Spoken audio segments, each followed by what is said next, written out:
vamos a tratar de recordar de qué veníamos hablando, cuál es el tema que tenemos en la Escritura en esta temporada.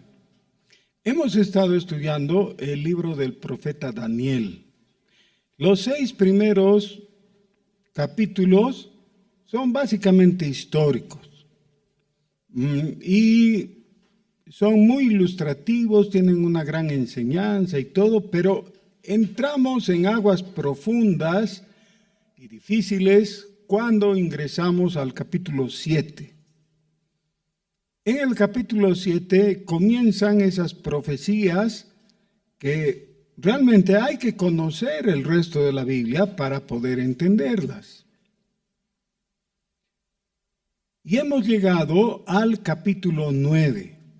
En el capítulo 9, de nuevo parece que estuviéramos entrando en un campo histórico, porque se nos relata una oración. La oración del penitente en Daniel.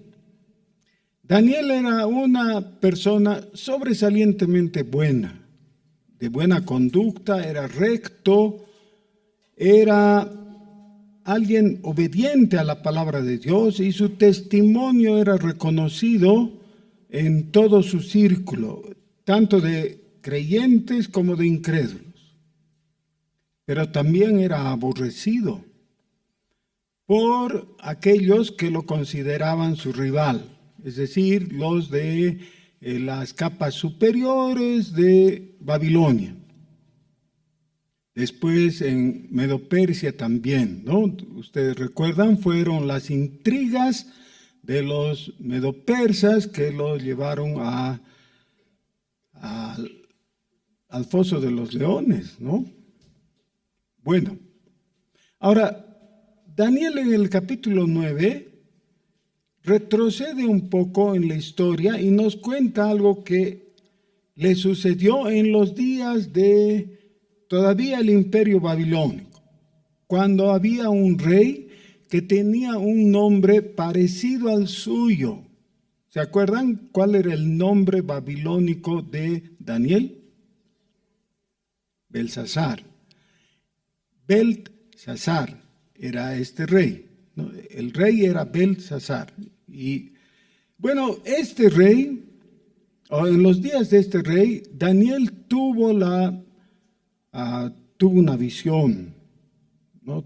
Recibió una profecía, que en realidad es una explicación de la profecía que un poco antes había recibido el profeta Jeremías. Entonces siempre hay que recordar, la profecía original fue dada por Dios al profeta Jeremías. ¿De qué hablaba esa profecía? De 70 semanas que iban a transcurrir en el futuro hasta llegar a algo. Claro, cualquier cosa que se diga del futuro, para cualquiera de nosotros, siempre es medio extraño, ¿no es cierto? Porque no conocemos el futuro. El futuro inmediato puede ser predecible, pero el futuro un poco más lejano a veces puede ser muy distinto a lo que nosotros suponíamos que debería ser o que podría haber sido. Nada de esto tiene sentido si es que no entendemos el devenir histórico desde los días de los patriarcas. Ahora vamos a tratar de hacer un cuadro en nuestra mente desde los días de los patriarcas. Dios llamó a Abraham. ¿Dónde estaba Abraham cuando fue llamado inicialmente? En Ur de los Caldeos, en el oriente. Bueno, Abraham salió junto con su familia, quiere decir con su padre y sus hermanos y las familias de sus hermanos, y se dirigieron al occidente hasta la tierra de Harán. La tierra de Harán es actualmente Siria, y un poco más tarde de esos días, ya se llamó Siria cuando justamente uno de los parientes brindó o tomaron su nombre para nombrar ese lugar. Cuando Abraham estaba en el norte de Siria, Siria es un nombre que nosotros le estamos dando como herencia de los griegos, ¿ya? Es como hablar de Bolivia, pero en los tiempos de Manco Cápac. Si Manco Cápac hubiera dicho ¿dónde estoy?, le hubiéramos dicho en Bolivia. Es un desfase histórico, ¿no es cierto? El nombre de Bolivia viene mucho después. Así es Siria para ese lugar. El lugar era Harán. Cuando Abraham estaba en Harán, Dios lo llamó, lo llevó a la tierra de Canaán. Pero especificó en su llamamiento: sal de tu tierra y de tu parentela. Así que eso hizo Abraham, dejó a sus parientes, a su familia de origen y se fue solo. Solamente llevó a Lot, su sobrino. Y se discute mucho si está bien que lo llevó o no está bien. Ese no es nuestro tema ahora. Pero llegaron a la tierra de Canaán y entonces Abraham se acobardó porque había hambruna, se fue a Egipto y de Egipto Dios tuvo que rescatarlo y volverlo a sacar y llevarlo de nuevo a la tierra de Canaán. Ahí vivió, dice la epístola a los Hebreos, como forastero y peregrino. Es decir, nunca poseyó la tierra. Y eso también está explicado en Hebreos capítulo 11. La fe de Abraham se plasmó en una vida que no recibió en este tiempo lo prometido por Dios. Solamente, dice Hebreos, lo saludó. Es decir, él creyó. Esta es la tierra que me está dando Dios, no la poseo, pero mis descendientes la van a poseer. Ahora, a veces hablamos de la paciencia o la impaciencia que tenemos. Imagínense lo que es tener que esperar algo que no se va a cumplir en nuestros días. Pero así era el asunto. Muy bien. Entonces, Abraham tuvo un hijo en el cumplimiento de la promesa, Isaac, e Isaac tuvo 2 hijos, también en el cumplimiento de la promesa, pero esta se aplicó solamente al segundo hijo, no al primero. El primero que nació fue Esaú, pero fue desechado. ¿Por qué fue desechado? No necesitamos adivinar, o sea, sin adivinanzas. ¿Qué dice la palabra? ¿Por qué Esaú fue desechado? La epístola a los Hebreos nos avisa, porque no apreció en cuanto a la santidad de lo que le había sido confiado. Él era el primogénito, pero vendió su primogenitura por un plato de lentejas. Así que no supo apreciar y perdió eso. Y su hermano, al cual no le correspondía la primogenitura, la recibió y recibió la promesa también. Entonces, este hermano, Jacob, se llamó, Dios le cambió el nombre a Israel. Y ahí comienza realmente la historia del pueblo de Israel en la antigüedad, ¿ya? En la época de los patriarcas.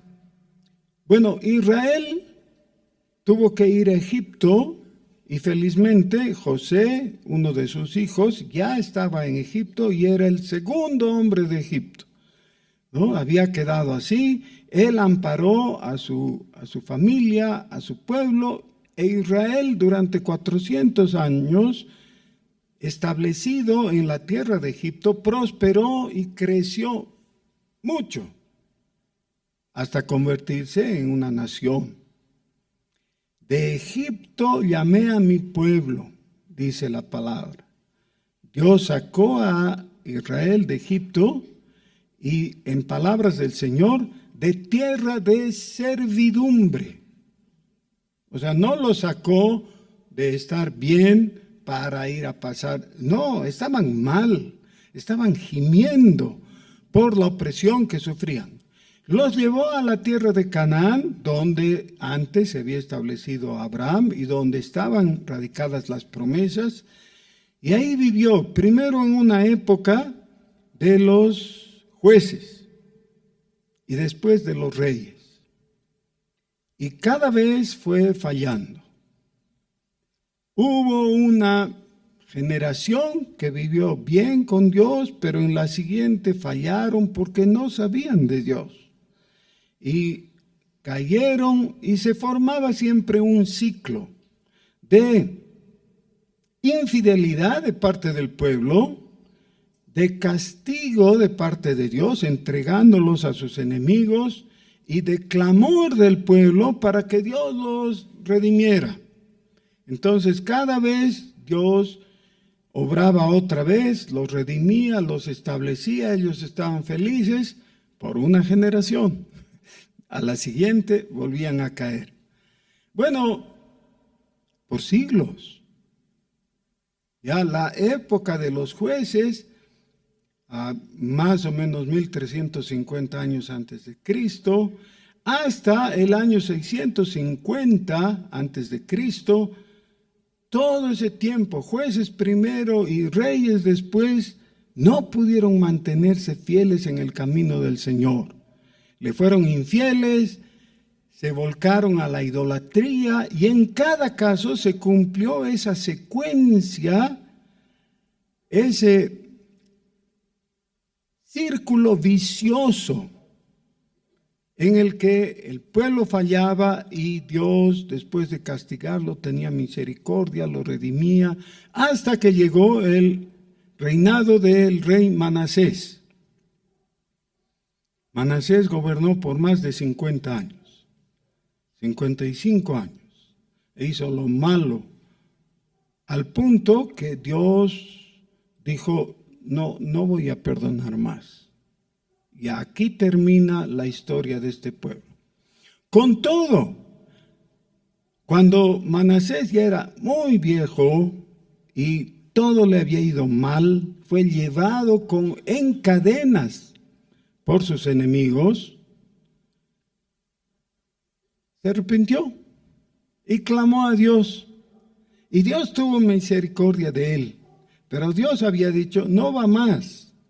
Ahora, como él se ha humillado durante sus días, todavía lo voy a levantar para que vean que vale la pena humillarse delante de Dios y arrepentirse y todo eso. Pero Manasés tuvo un hijo, Amón, que gobernó durante 2 años, y de Amón nació el rey más bueno de todos los tiempos, aún mejor que David, porque él no cometió los pecados de David. Fue bueno en todo. ¿Alguien puede recordar su nombre?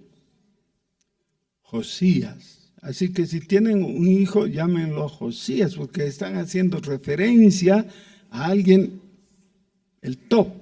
¿Ya? Pero Dios ya había hablado antes. Había dicho, no va más. Ahora, a Josías le dijo, por cuanto tú has dispuesto tu corazón delante de mí, en tus días va a haber paz.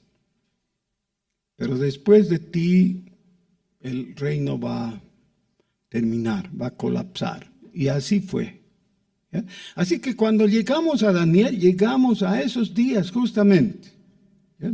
Los días posteriores a Josías, que son los días del profeta Jeremías, profeta al cual Dios le dio la profecía de las 70 semanas. Las 70 semanas comienzan con un decreto de reconstrucción del templo, que todavía iba a venir después. Esta es una profecía fatídica porque está hablando de lo que viene en el futuro. Muy bien. Ahora, Daniel, en el capítulo 9, hace una confesión de pecados a nombre suyo propio, aunque él realmente no había pecado en la manera que describe aquí, pero a nombre del pueblo. Y a nombre del pueblo dice, hemos pecado, nos hemos rebelado, hemos hecho todo mal, pero tú tienes misericordia, le dice a Dios. Míranos con misericordia y perdónanos. Y entonces recibe la respuesta de Dios y le dice, tú eres muy amado, así que te voy a explicar la profecía que te ha llevado a buscar mi rostro. Te voy a explicar en qué consiste. Y aquí viene este versículo 24 del capítulo 9 de Daniel. Este versículo realmente es un nudo gordiano. ¿Qué significa eso? ¿Han tenido alguna vez un ovillo todo enredado? ¿Sí? Y entonces hay algunas personas que se impacientan y le meten tijera, ¿no? Pero hay otras que tienen paciencia y van moviendo, soplando, hasta que encuentran el cabo de la lana, ¿no? Y van estirando y deshaciendo el enredo. ¿Ya? El capítulo 9, versículo 24, es ese ovillo enredado que si logramos desenredarlo, realmente tenemos la clave para poder entender toda la profecía del Antiguo Testamento. Los que tienen en su mano 5 dedos, no les alcanza. Necesitan una mano con 6 dedos. Entonces agreguen de la otra mano un dedito, por favor, ¿ya? Para tener 6. Versículo 24. Tenemos 6 objetivos que necesitamos entender, porque si no los entendemos, vamos a estar simplemente hurgando y transportando piedras de un lugar al otro y viceversa sin saber para qué. Necesitamos entender esto. Dice el versículo 24. 70 semanas están determinadas sobre tu pueblo y sobre tu santa ciudad para. ¿Cuándo se usa una preposición para? Cuando se quiere expresar el propósito o los objetivos de algo. ¿Ya? Estoy parando la calefacción ¿para qué? Para que baje la temperatura. Eso es para. Muy bien. Ahora, dice, hay un tiempo que no es corto, 70 semanas. 7 en realidad dice en el original, pero no se preocupen, significa semanas realmente. Ahora, el objetivo séptuple. En primer lugar, para terminar la prevaricación. Hemos visto ya las primeras 3, que son terminar la prevaricación, luego por poner fin al pecado y tercero, expiar la iniquidad. En todos los casos tiene que ver con aspectos negativos. ¿Por qué? La prevaricación es un defecto, no es una virtud, no es algo malo. El pecado, ni qué decir. Y la iniquidad, claro que sí. Así que todo eso que caracterizó a la vida del pueblo, entre comillas, de Dios, todo eso tenía que ser quitado. Ya no puede seguir. ¿Tenemos algún contraste o reflejo en el Nuevo Testamento para ver que este es un pensamiento bíblico? Sí tenemos. Por ejemplo, el Señor Jesús en Lucas capítulo 16 dice o nos cuenta la parábola del mayordomo infiel. Dice que un hombre había estado como mayordomo de un rico, pero le has dado aviso al rico: este se está portando mal, está ignorando tu fortuna. Y entonces él lo llama y le dice: he oído que tú no estás actuando bien, así que vamos a hacer arqueo y tienes que entregar todo lo que se te ha confiado.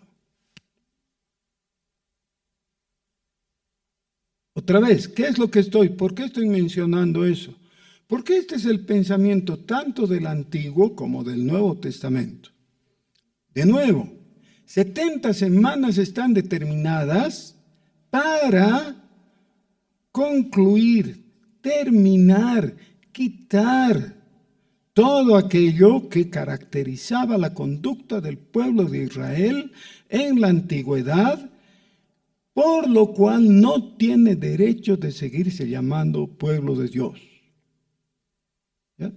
Está hablando de poner fin, justamente, dice, para terminar la prevaricación, para poner fin al pecado, para expiar la iniquidad. Ya, concluir. Nada de eso puede seguir.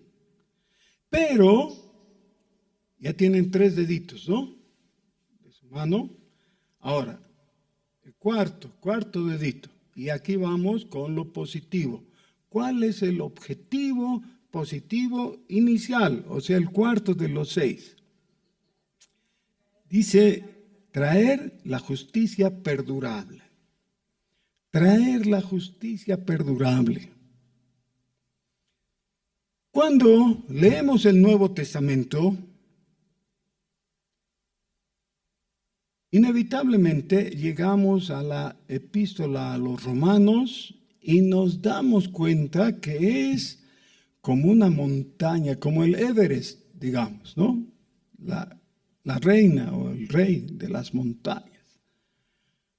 No importa cuánto subamos la cabeza, parece que siempre está más arriba, ¿no? Es enorme.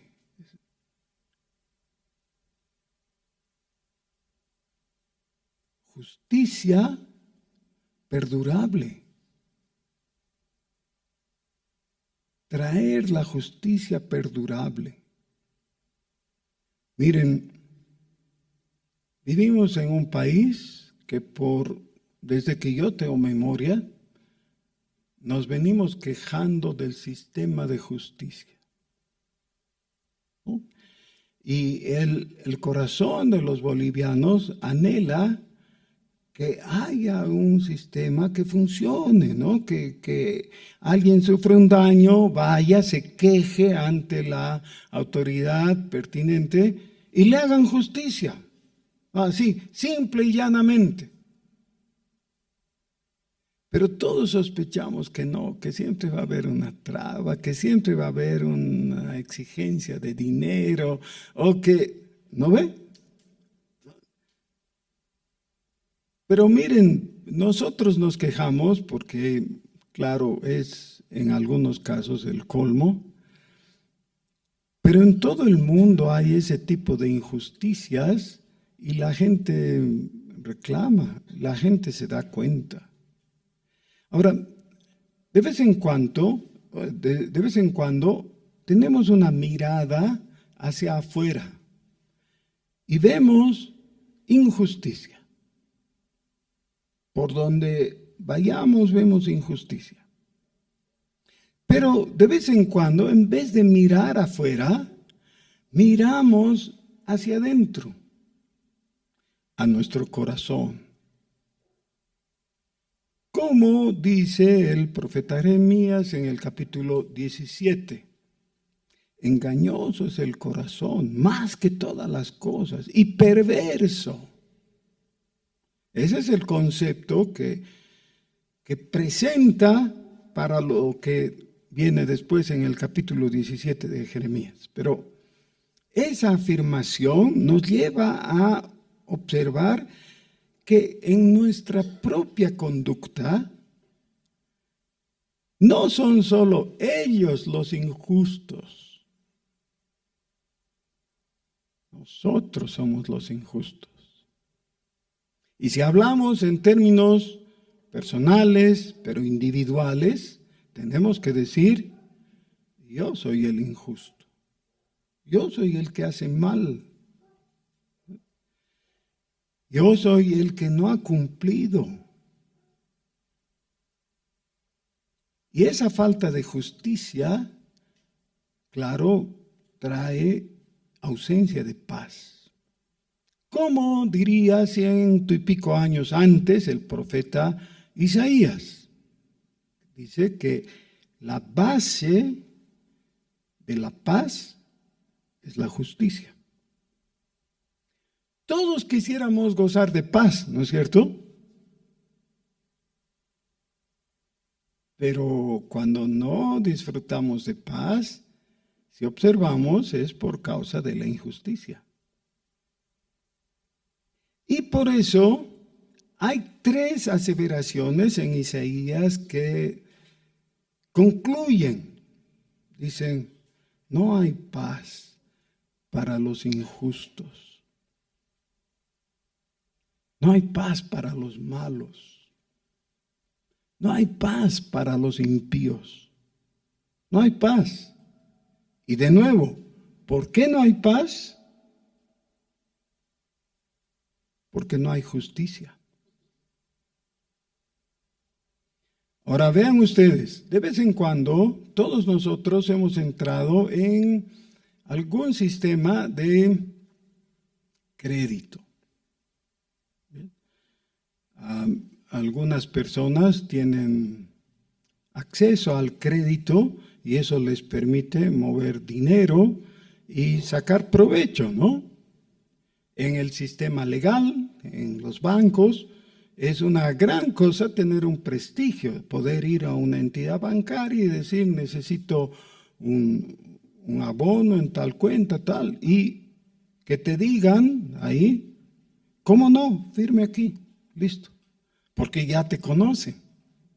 Yo he sido empleado bancario y he conocido a gente así, a clientes de nuestro banco, que no necesitaban seguir todo un trámite, solamente necesitaban llamar al gerente y decirle, necesito $500,000 en tal lugar, tal.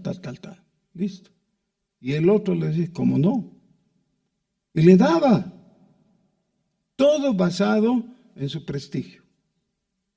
Entonces, si las cosas son así, algunos de nosotros pensamos, yo no tengo acceso a esas líneas de crédito. Y quizás alguno de aquí diga, yo tengo, pero no pues tanto, no tengo, pero limitado. Bueno, está bien, no se preocupen, no se preocupen. El punto es que todo esto tiene que ver con la confianza. Y el depósito que hayas hecho. De vez en cuando un cliente entra a un banco y quiere mover una cantidad de dinero. Si el empleado que lo atiende no lo conoce, tal vez tenga dudas. ¿Tanto? Bueno, si lo conoce, entonces va a saber que puede hacerlo o no. Y finalmente, a veces es cuestión de apretar una teclita y ahí va a salir en la pantalla si hay los fondos suficientes. Esos fondos, que en esta metáfora que estoy usando son de dinero, son el ejemplo de la justicia. Es decir, tú tienes o no un depósito pequeño o muy grande de justicia, sobre la cual te puedes apoyar. Vamos a poner un ejemplo muy sencillo. Estamos limpiando el piso aquí.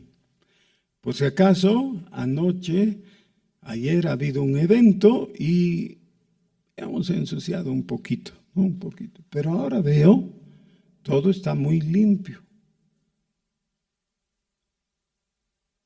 ¿Saben por qué? Porque vino una hermana y chasqueó los dedos y todo apareció limpio. ¿Qué les parece? ¿Creen o no? No. Que esto esté limpio significa el sudor de alguien. Alguien ha trabajado. Así ocurren las cosas. Pero vamos a suponer que estamos limpiando entre dos, ¿ya? Y de repente la otra persona te dice, ahorita vuelvo, ya voy a la esquina. Y cuando está dirigiéndose a las gradas para salir por la puerta, tú vas y le pones candado a la puerta. ¿Pero qué te pasa? ¿Por qué me cierras la puerta y me pones llave? Y tú le dices, ¿y si no vuelves?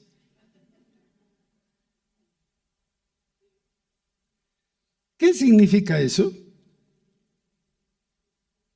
No le tienes confianza.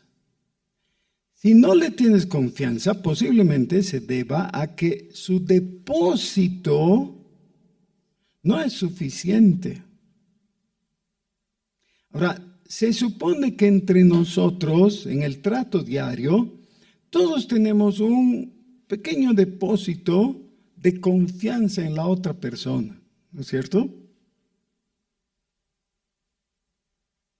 Tengo un amigo que es pastor, que él estaba en su congregación dirigiendo algunas cosas y puso su laptop sobre uno de esos pupitres. Usaban pupitres, ¿no? Antes, de la primera línea. Puso ahí su laptop y siguió instruyendo. Y cuando fue a ver, no estaba la laptop.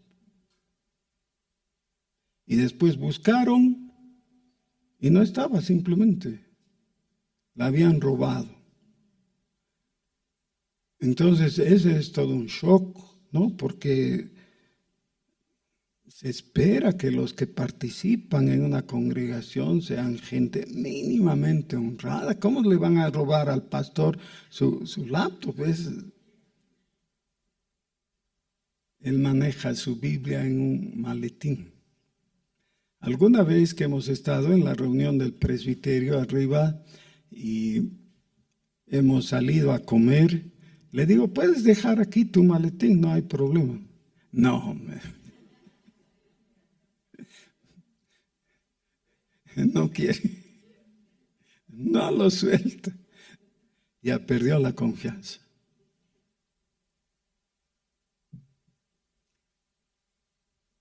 Hermanos, todos nosotros ofrecemos un cierto grado de confianza, quiere decir de justicia.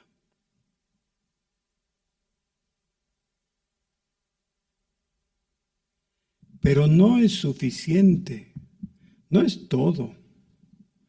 Podemos tener un cierto grado de confianza, pero siempre es con límite, ¿no es cierto? Porque los bancos más sólidos del mundo han quebrado en algunos casos. ¿Sí? Ninguno hay tan firme que con seguridad no vaya a quebrar. Las personas más veraces de repente, cuando pones atención, te están mintiendo. No es suficiente. Nadie tiene el volumen suficiente de confianza de su justicia personal. Nuestra justicia, en el mejor de los casos, es limitada. Pero ¿saben qué? Pensando en esto, el profeta Isaías dice que nuestras justicias son como trapo de inmundicia a los ojos de Dios. Así que cuando nos las damos de gente muy honorable y todo, ¿no? Y creyendo que estamos llevando una gran mochila enorme de justicia, nos damos cuenta que eso es más liviano que algodón de azúcar. No somos confiables. Hermanos, si no tenemos un grado óptimo de justicia delante de Dios, no podemos ser aprobados. Ahora fíjense, el Señor Jesús va a comenzar su ministerio. Busca a Juan el Bautista, y le dice que lo bautice. Y Juan se sonríe, dice, ¿cómo pues? ¿Que yo te bautice? Tú tendrías que bautizarme. O sea, si hay alguien que tiene que confesar pecados, no eres tú, soy yo. Pero la respuesta de Jesús es muy, muy importante. ¿Se acuerdan qué le responde Jesús? Deja, le dice. Así es necesario que cumplamos con toda justicia. Ahora, ¿cómo estaba el justo cumpliendo con toda justicia al ser bautizado? Conste que ese era bautismo de reconocimiento de pecado. ¿Tenía él que reconocer pecados? Piensen.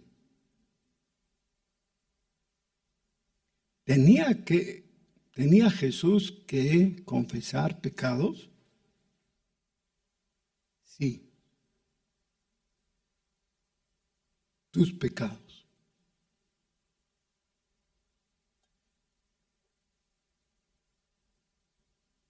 Él no tenía pecados propios, no había pecados que arrepentirse de parte de él, pero sí quería establecer la justicia perdurable, tenía que entregar por su parte su vida justa, perfecta, como ofrenda delante de Dios. Pero no lo podía hacer si es que no recibía de ti el único aporte que podemos dar en esta operación. ¿Qué podemos dar nosotros? Nuestro pecado. Nosotros le hemos entregado nuestro pecado y Él nos ha entregado su justicia. Y por eso Juan el Bautista fue predicando y anunciando, este es el Corderito de Dios que carga con el pecado del mundo. Con mi pecado. Así que, ¿puedes tú pensar que tienes un depósito de justicia a tu favor? ¿Tienes? Sí. No pueden permanecer sentados, hermanos. Pónganse a rebotar de alegría. Miren, tenemos cada uno de nosotros un depósito inmenso, perfecto, de justicia. Tanto que el Padre no puede rechazar. Bueno, Él no quiere rechazar, pero no va a rechazar porque es la justicia de Cristo el justo, que te ha sido asignada a ti, para que tú puedas descansar en Él, entregándole tus pecados. Porque tus pecados han sido llevados a la cruz por el Corderito de Dios. Por eso el objetivo se cumple y solo se puede cumplir en Jesús.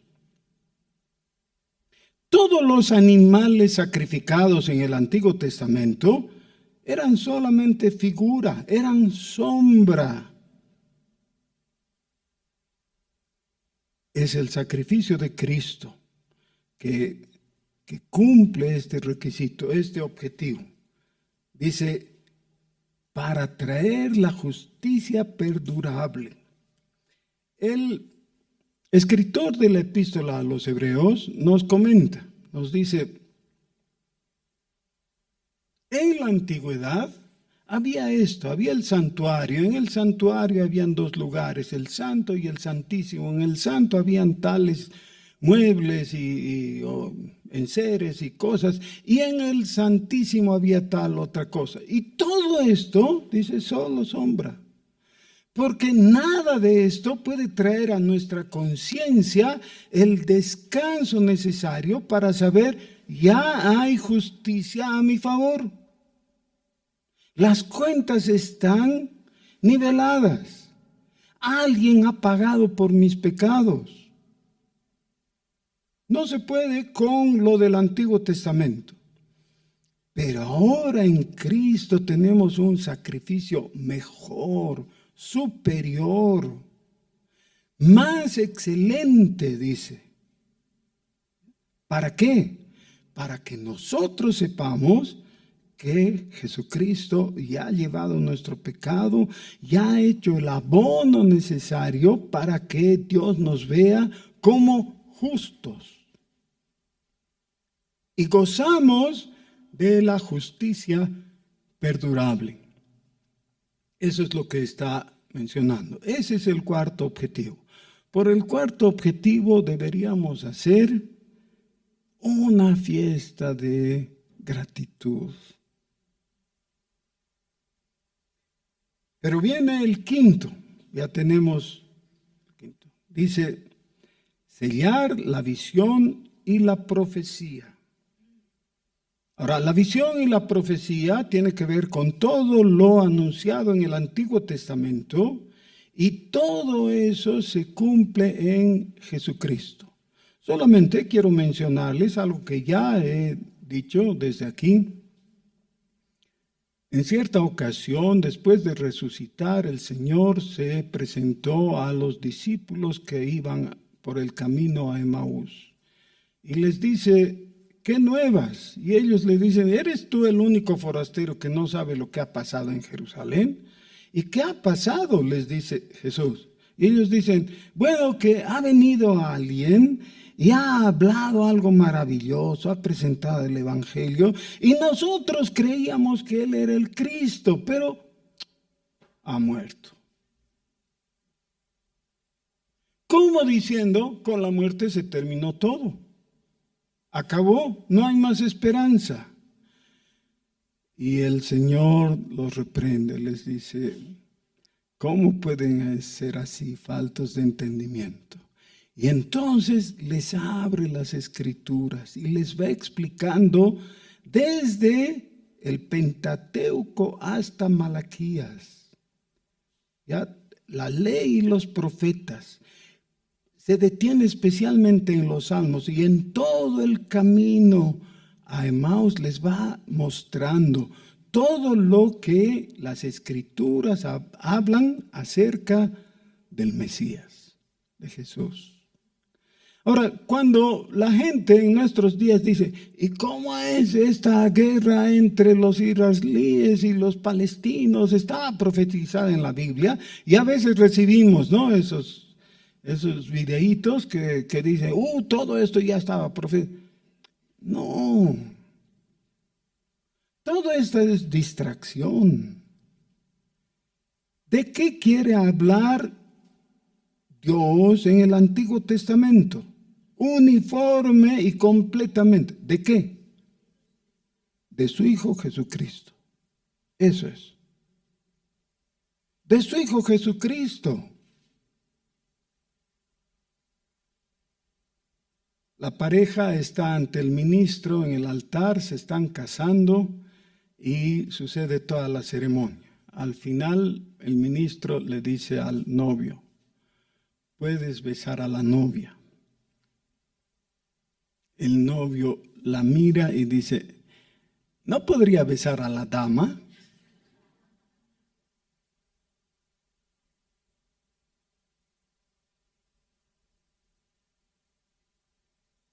Ese es un chiste nomás, ustedes saben, ¿no? ¿Y por qué es chistoso? Sí, porque para eso mejor no se casa, ¿no ve? O sea, no tiene sentido. Si vas a la Escritura y escuchas con corazón sincero y mente abierta lo que Dios dice en su palabra, vas a escuchar lo que Dios quiere decir. ¿Y Dios qué quiere decir? Jesucristo. Esa es la palabra de Dios. ¿Recuerdan? Hebreos capítulo 1. Dios, habiendo hablado de muchas maneras y de diversos modos antes a nuestros padres por los profetas, en estos postreros días nos ha hablado por el Hijo. Ahora, nos ha hablado por el Hijo, pero ¿qué nos ha hablado? Nos ha hablado acerca del Hijo.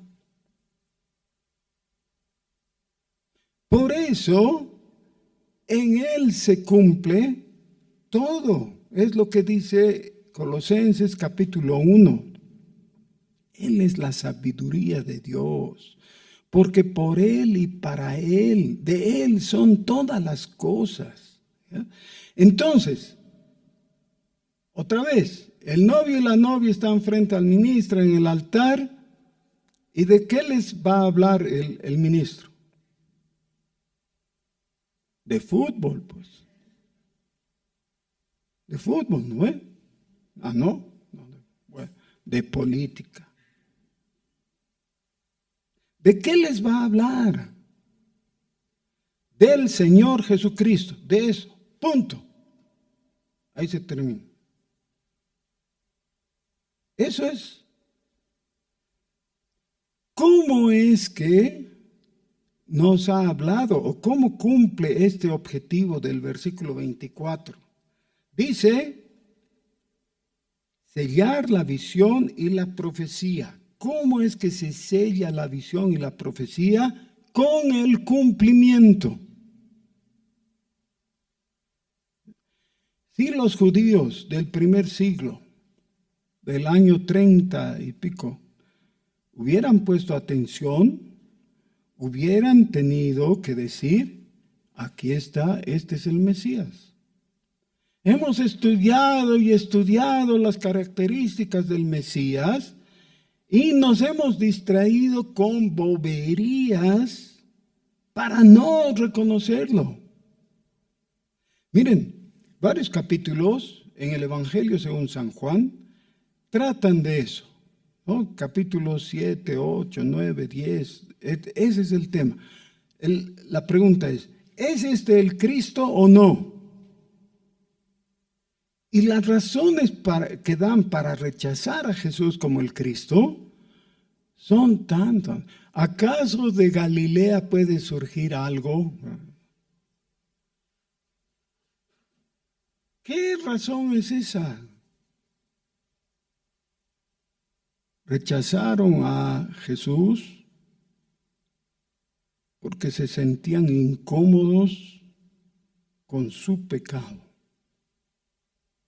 Pero, si miramos con atención, todo el Antiguo Testamento ha ido apuntando a la persona de Jesús. Y con eso, como objetivo se termina la profecía. ¿Para qué más? Ahí está. La profecía es el anuncio de Dios acerca de la salvación, del qué y del cómo. Todo eso está contenido en Jesús. Finalmente, la sexta, ya no tenemos dedos en esta mano, así que le prestamos de la otra. ¿Ya? Ungir al Santo de los Santos. Ungir al Santo de los Santos. Los judíos llamaban el Santo de los Santos al lugar santísimo. Y ellos esperaban que después de la profanación que había ocurrido con Nabucodonosor y después iba a ocurrir con Antíoco Epífanes y después con Tito, todo eso sea imposible. ¿Ya? Y por eso es que ahora los sionistas andan hablando del tercer templo, de la edificación del tercer templo y de cómo va a ser magnífico y todo lo que va a implicar. Y otra vez eso es puro distracción, porque ya no se necesita un templo físico. Y eso explícitamente lo ha dicho el Señor Jesús en Juan capítulo 2. Ahí les dice, destruid este templo y yo lo voy a reconstruir en 3 días. Y entonces ellos empezaron a murmurar porque les parecía muy extraño. Felizmente, el evangelista, es decir, el escritor del Evangelio, hace una aclaración pertinente e imprescindible para nosotros. Dice, pero él hablaba del templo de su cuerpo. El cuerpo de Jesús, o el cuerpo de Jesucristo, es su propio cuerpo físico, el cual murió.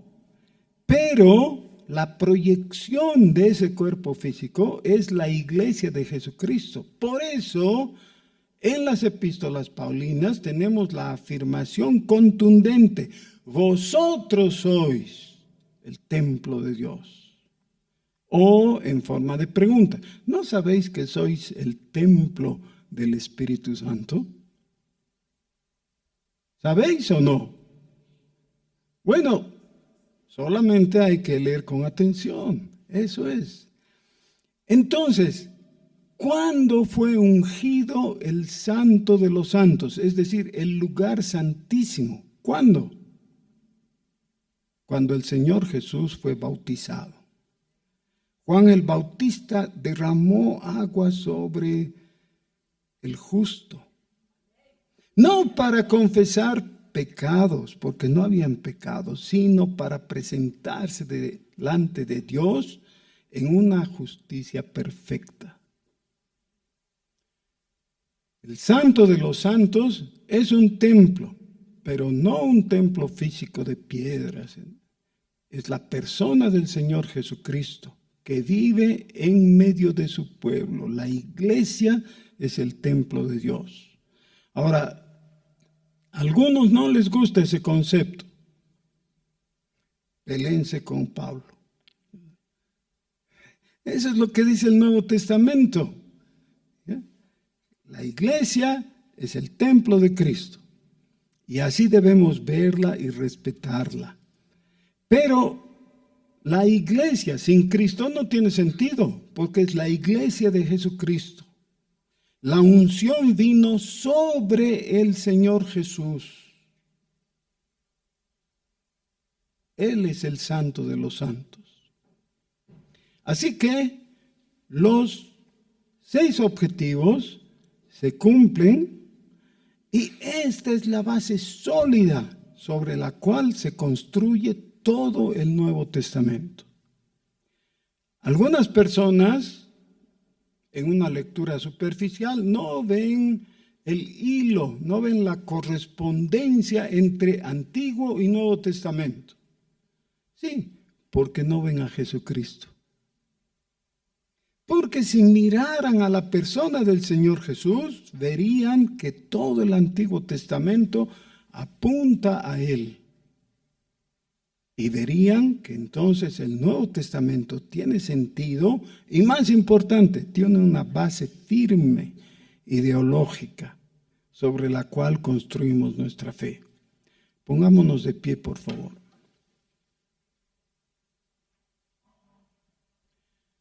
Queremos darte gloria y honra a ti, Señor Jesús, porque tú eres el cumplimiento perfecto de las promesas y de todo lo que has dicho y hecho en el Antiguo Testamento.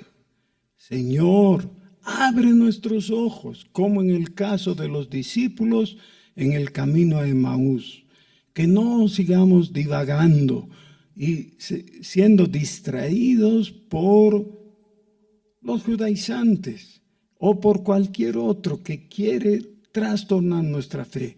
Nosotros estamos firmes en Cristo porque en Él hemos recibido la justicia permanente. Te damos gloria y honra Oh Dios, te agradecemos, porque en esto consiste la salvación. En el nombre de Jesús. Amén.